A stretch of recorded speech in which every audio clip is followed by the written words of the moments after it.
बहुत दिनों बाद एक नई वीडियो के साथ आया हूँ। और इस वीडियो में हम क्या करेंगे कि 2-3 चीज़ों को हम समझेंगे। एक तो हमारे पास इसमें डिमांड थी कि किस तरीके से हम अपनी कोडक प्रेप्स के ऊपर प्लेट्स की सेटिंग हम कर सकते हैं। तो इंशाल्लाह वो आज हम इसमें कवर करेंगे। एक बार फिर सैडल स्टिच को इसके अंदर कवर करेंगे और हेडलाइट की लेआउट। और हमारे पास ये अमूमन मसला आता है कि जो जबकि मैंने पिछली वीडियोज़ बनाई हुई हैं और उसके अंदर ये है कि किस तरीके से अगर आखिरी लेआउट हमारा हाफ बनता है तो हम उसको डिस्ट्रीब्यूट करेंगे। तो मैंने इस बार क्या किया है कि इसको ज़रा सा लैंडस्केप भी किया और लैंडस्केप करने के बाद हेडले की लॉट बना के भी एक सेटिंग बना ली। तो हम इसके अंदर अपनी प्लेट की सेटिंग, सैडल स्टिच और अपनी लेआउट की सेटिंग, ये तमाम चीज़ें जो हैं हम इसमें कवर करेंगे। तो ये देखिए, ये एक मैगज़ीन है और इसको मैंने क्या किया कि इंटरनेट से मुख्तलिफ़ कार्स की इमेजेस उतारी हैं और उतारने के बाद इसको एक फ्रेम के अंदर सेट कर रहा हूँ। जैसे 8.5 बाई 5.5 का अगर लैंडस्केप में हमारे पास कोई प्रोफाइल सेटिंग होती है या प्रोफाइल कोई बनने आती है, तो हम उसको किस तरीके से सेट कर सकते हैं। वो सेटिंग करने आपको अल्हम्दुलिल्लाह आती है, डिज़ाइन भी करना आता है अच्छा, अल्हम्दुलिल्लाह। लेकिन हम इसको कोडक प्रेस पे किस तरीके से माउंट कर सकते हैं और अपना टाइम बचा सकते हैं, तो उस पे आज हम ज़रा गुफ्तगू करेंगे। बहरहाल आपसे मैं उम्मीद करता हूँ कि पहले की जितनी भी वीडियोज़ हैं उसमें अगर आपको कोई सवाल या कोई चीज़ महसूस होती है तो आप मुझे लिख के भेजें, इंशाल्लाह मुझे मौका मिलेगा तो ज़रूर जो है उसके ऊपर मैं काम करूँगा। और ये वीडियो ख़ास एक हमारे लाहौर के अच्छे साथी हैं और वो मुझसे अक्सर कहते थे कि प्लेट की सेटिंग जो है किस तरीके से होती है। तो प्रैप्स के ऊपर तो होता ये है कि अक्सर लोग क्या गलती करते हैं कि पहले प्रैप्स के ऊपर अपनी पूरी चीज़ को माउंट कर लेते हैं और माउंट करने के बाद इलस्ट्रेटर पे खोल के फिर हेडले की सेटिंग कर रहे हो। तो मैं ये चाहता हूँ कि जिनके अपने प्रेस हैं उनको तो बिल्कुल ज़रूरत नहीं है। जो लोग बाहर सीटीपी की प्लेट्स के लिए बनने के लिए बेचते हैं, तो वहाँ फिर भी ये होता है कि सीटीपी की प्लेट वाला बंदा अपनी मार्क्स और अपने जो है ना स्लग्स वगैरह लगाता है। तो ये हमारा मैगज़ीन तैयार हो चुका है। तो अब हम इसको एक काम करते हैं, पीडीएफ बनाते हैं, अपना सेव करते हैं ब्लीड के साथ और फिर चलते हैं अपने कोडक प्रैप्स की जानिब। ये आया हमारे पास। तो सबसे पहले हम क्या करेंगे, अपने पास प्लेट की सेटिंग करेंगे और प्लेट की सेटिंग में हम ऐड मीडिया करेंगे। ऐड मीडिया में आए और ऐड मीडिया में हम वो फ्री साइज़ जो हम लेते हैं, तो ये पिनर्जी जब रिफाइनर आप लेंगे तो फ्री साइज़ होगा। अब मेरे पास GT52 की प्लेट है या GT52 की मशीन है, तो उसका प्लेट साइज़ में उसे सेव कर लूँगा। वंस आप एक बार बना लेंगे तो आपको नेक्स्ट टाइम बनाने की ज़रूरत नहीं है। यहाँ से हमने कस्टम साइज़ किया, साइज़ को ऐड किया और GT52 लिखा ताकि हमारे पास इसका नाम आ जाए कस्टम साइज़। 51 और 40 सीएम की हमारी ये प्लेट होती है, तो इसको मैंने बना दिया। फिर हम क्या करेंगे, हम इसके अंदर अपना हेडले डिफ़ाइन करेंगे।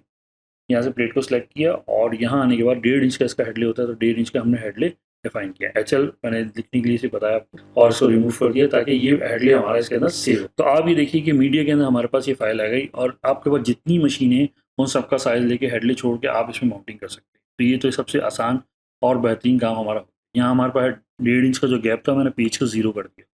फिर भी एक इसके अंदर कमांड बाकी है, वो इंशाल्लाह नेक्स्ट वीडियो पे कवर करूँगा। अभी सिर्फ एक कॉन्सेप्ट क्लियर करना था कि हम इसमें प्लेट की सेटिंग कैसे करते हैं।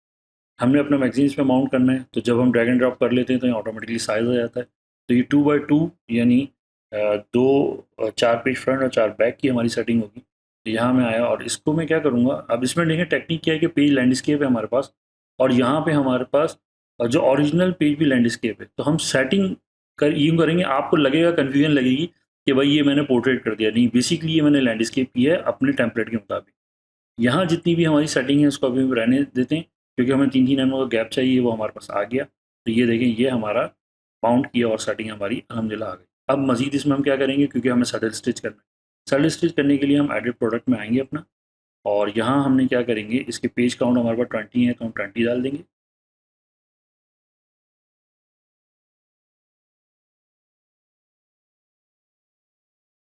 और यहाँ से हम इसको डिफ़ाइन कर देंगे सैडल स्टिच। ये सैडल स्टिच का मैंने इसको डिफाइन।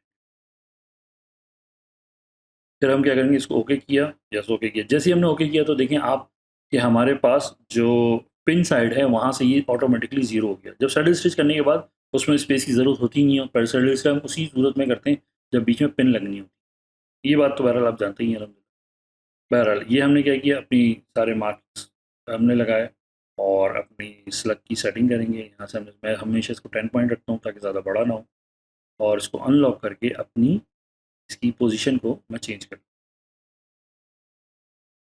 ठीक है। अब हम क्या करते हैं, इसको ओवरऑल चेक करते हैं। अब हम इसमें एक काम ये करते हैं कि इसको एज अ टेम्पलेट सेव कर लेते हैं। ये टेम्पलेट मैंने इसकी सेव कर ली। ये मेरा हमेशा से तरीका रहा है कि इस अंदाज से एक मास्टर बनाने के बाद मैं टेम्पलेट को अपनी सेव कर लेता हूँ। तो ये आप देखें टेम्पलेट के जो ना फोल्डिंग पैटर्न का जो फोल्डर है उसके अंदर ये सेव हो जाएगा 8:30 बाई 5:30 बाई, और कार मैगजीन के नाम से मैं इसको सेव कर देता हूँ। उसकी वजह ये है कि ताकि याद रहे कि ये कार मैगजीन की जो है 8:30 बाई 5:30 साइज़ का जो हमने बनाया था उसकी ये टेम्पलेट है। इसको सेव कर लिया और अब उसको डोंट सेव करके बंद कर। अच्छा जी, आगे चलते हैं। अब हम क्या करेंगे, ये जो पंच मार्क हमारे पास आ रहे हैं, जैसे ही हमने इसको यूज़ किया तो हम इसको कैसे ख़त्म करेंगे, हम यहाँ आएंगे इसके अंदर मार्क्स के अंदर, और मार्क्स में आने के बाद हम इसको देखिए यूज़ शीट मार्क्स आ रहे हैं, ये हमने बंद कर दिया। इसी तरीके से आउटपुट मार्क है डिस्प्ले पंच मार्क, ये भी हम हटा देंगे। तो इन दोनों से क्या होगा कि जो प्लेट्स और साइड्स के जो पंच मार्क आते हैं ये ख़त्म हो जाते हैं, और हम पीडीएफ कर देते हैं ताकि जब भी हम प्रिंट की कमांड दबाएं तो हमारे सामने जीडीएफ के बजाय पीडीएफ आए। ये हमारे पास आया, ये हमने ड्रैग एंड ड्रॉप किया, और ड्रैग एंड ड्रॉप करने के बाद हम आ जाते हैं अपनी टेम्पलेट की तरफ, और टेम्पलेट करके सेलेक्ट ऑल किया तो देखिए अल्हम्दुलिल्लाह हमारी प्लेट की सेटिंग, हमारी शीट की सेटिंग दोनों हमारी मुकम्मल होकर आ गई। सिर्फ इसमें एक चीज़ बाकी है कि आखिरी वाला जो लेआउट है वो हाफ बनेगा, और हाफ बनने की वजह से हमें उसको वर्क एंड टर्न या वर्क एंड टम्बल हमें करना होगा। तो ये मेरे जहन में है कि इसको हमें हेडली की लॉट करना है, तो हम इसको हम क्या कर देंगे, work and tumble. Work and tumble किया, वर्क एंड टम्बल करने के बाद देखिए अब ये 4 पेज मर्ज हो गए, 8 पेज मर्ज हो गए, तो हमें 4 पेज रखने हैं अपने पास। तो हम यहाँ से आके इसकी टेम्पलेट को चेंज करेंगे। ये देखिए ये हमारे 8 पेज। डबल क्लिक किया, डबल क्लिक करने के बाद हम इसको 2x1 कर देंगे। ब्राउज़ किया, ब्राउज़ पैटर्न में आके जो हमारा टॉप का पैटर्न है वो सेलेक्ट कर लेंगे और ओके कर दिया। तो अब इससे क्या होगा, इसमें पोजीशन की सेटिंग चेंज हुई, और चेंज होने की वजह से ये बीच में गैप आया, ये हमने ख़त्म कर दिया। और ऊपर और नीचे देखिए आप ऑटोमेटिकली हमारे पास जो है ना कलर स्ट्रिप आ गई, क्योंकि हमने वर्क एंड टम्बल किया था इसको। ये होने के बाद हम अपने लेआउट्स को चेक करेंगे एक मतलब अच्छी तरीके से, फिर इसके गैप्स को चेक करेंगे कि हमारा जो गैप्स की सेटिंग आ रही है कहीं वो आगे पीछे तो नहीं हो रही, क्योंकि कभी कभी वर्क एंड टम्बल करने की वजह से या वर्क एंड टर्न करने की वजह से हमारी गैप की सेटिंग का मसला आता है। तो यहाँ आके हम अपनी स्पाइन को ज़ीरो किया, और ज़ीरो करने के बाद फिर हम अपने गैप्स को चेक करेंगे। देखिए यहाँ हमारा जितना गैप होगा दोनों साइडों पे उतना ही गैप वहाँ होना चाहिए, वरना कटिंग मार्क्स की अलाइनमेंट हिल जाएगी या प्लेटें भी हमारी गलत बन सकती है। ये मैंने ओके कर दिया, तो ये बिल्कुल बराबर था अलहमद। तो यहाँ आके हमारी ये तमाम सेटिंग मुकम्मल हुई, इसको हम सेव करेंगे, और प्रॉपर नाम से सेव होना चाहिए ताकि किसी किस्म की कन्फ्यूजन ना हो। हमारी क्योंकि 2 पीडीएफ यूज़ होती हैं, एक पीडीएफ क्या होती है जो मास्टर होती है जिससे हम माउंटिंग करते हैं, और एक वो होती है जो माउंट होकर आई हुई होती है। तो वो दोनों एक ही फ़ोल्डर में होती है, तो मैं इसलिए हमेशा उसके आगे माउंट लिख लेता हूँ। तो यहाँ आके हम अपनी मार्क्स की सेटिंग सारी चीज़ों को हम चेक कर लेंगे। ये हमारा फोल्डिंग मार्क है, इस फोल्डिंग मार्क को मैं तमाम पे चाहता हूँ कि तमाम शीट्स पर लग जाए, तो इस तरह ऑल शीट सेलेक्ट करके हमें काम कर लेंगे। फिर इसके साइज़ को हमने चेंज किया, अगेन हमने ये चेक किया देखें, और यहाँ पे इसलिए नहीं आया क्योंकि ये वर्क एंड टम्बल वाला लेआउट था, और इसके साइज़ को चेंज किया, ठीक ये ओके हो गया। और देखें यहाँ पे भी आके हम इसको चेक कर लेंगे अच्छी तरीके से कि ये हमारे जो शीट साइज़ आ रहा है, सेटिंग आ रही है, साइज़ आ रहा है, सही आ रहा है कि नहीं आ रहा। बाकी ये मार्क स्ट्रिप ऊपर आता है नीचे आता है, इससे कोई फ़र्क नहीं पड़ता। फोल्डिंग मार्क वैसे भी अमूमन सेंटर से लुक करते हैं तो इसमें प्रॉब्लम आता नहीं। देखिए हम एहतियातन मार्क दे देते हैं जब वहाँ पर ये फैसिलिटी मौजूद है। तो अल्हम्दुलिल्लाह ये हमारा माउंटिंग मुकम्मल हुई, लेआउट्स आपने चेक कर लिया एक मरतबा। और अब हम क्या करते हैं, इसकी बनाते हैं फाइनल। ये देखिए अब हम इसकी पीडीएफ में, और ये हमने प्रिंट किया। प्रिंट करने के बाद हमने इसके आगे माउंट में, हमेशा इसके आगे माउंट लिख देता हूँ ताकि मुझे पता हो कि माउंट हुई हुई फाइल ये है या इन पोजीशन की फाइल ये हमारा हो गया। और अब हम इसकी पीडीएफ ओपन करके चेक कर लेते हैं कि कैसा हमारे पास ये माउंट हो के आया है।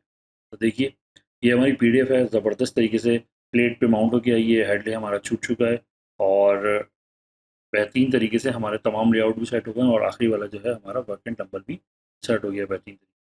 तो अल्हम्दुलिल्लाह अगर उसमें कोई टेक्निकल गलती हो तो आप मुझे बता सकते हैं, मुझे भी सीखने को मिलेगा। और कोई बाइंडिंग साइड से या किसी जगह से कोई प्रॉब्लम हो तो आप मुझे ज़रूर बताइएगा। तो देखिए इस तरीके से अल्हम्दुलिल्लाह हम जो है ये काम कर सकते हैं। और आप देखें इसके अंदर कितनी चीज़ें कवर हुई, सैडल स्टिच हमारा कवर हुआ, हाफ लेआउट अगर हमें दोबारा अगेन यूज़ करना है वो भी हेडली की लॉट से वो भी हम यूज़ कर सकते हैं। फिर हमारे पास इसके अंदर कटिंग मार्क्स वगैरह की सेटिंग हो गई, पंच मार्क जो हमारे होते हैं वो कैसे रिमूव करें, और सबसे बड़ा बढ़ के कि प्लेट की कैसे सेटिंग होती है। तो मेरी सजेशन ये है कि आपके अब पास जितनी भी मशीनें हैं उन सब के साइज़ लीजिए, और उसको इसके अंदर पुट कर दीजिए, उनके हेडले छोड़ दीजिए और फिर उसके हिसाब से अपनी माउंटिंग कीजिए, तो इसमें आपका मज़ीद इंशाल्लाह वक्त बचेगा। तो आप सबसे दुआओं की